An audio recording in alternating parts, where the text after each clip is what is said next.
Would you recommend that any American citizen buy any Chinese products or have any Chinese apps on their phone or do any business with anything that's related to Communist China?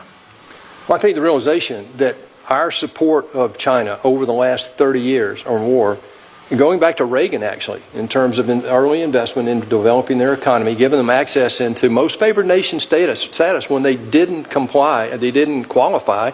Also, the violations in the World Trade Organization we've turned a blind eye to. Those days are over, I believe, and I think we've got to stand up, not just for our own protection, but for the protection of these systems that have served us well since Bretton Woods in 1944 that established the current world order. Going back to Senator Daines' recent trip over there, the only topic that I could see, the major topic that they talked about was fentanyl. It's trips like that that make a difference, not trying to do trade, but trying to influence changes in their behavior, Senator. You think she's going to change?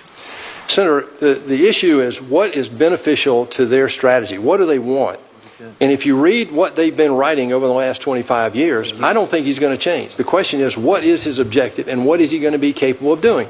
Look, they have a problem. They can't feed their own population. 30% of the people, 30% of the food that is consumed in China is imported. I just said 73% of the oil is imported. They have a real problem right now with unemployment of people under 25. It's over 16% from what I read. If you look at the economy, focusing on state-owned enterprise is a real problem. The realization of U.S. capital now that has been going to China for the last 40 years and not getting the return that we should have gotten, but gave up technology and a lot of other things that went along with it. So if we stop that realization is going to really change. If we stop buying their products, if we stop allowing them access to our market without complying with SEC rules, which we have a law that our SEC is not enforcing, all right?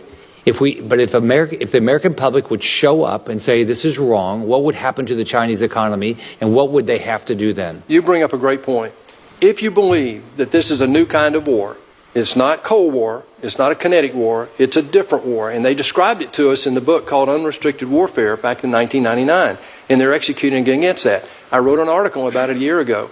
If you look at that, the way forward is for the United States to become informed about that and to stand up to the challenge. That means that sometimes we'll have to sacrifice, Senator, because what we've been seduced by are the cheap prices that we gave into over the last 30 years coming out of China that were in some cases, in many cases, unfair because they were subsidized by the state. But if we stop buying their stuff, what will happen? Well, if foreign capital from the U.S. stops going into China, they have a real problem.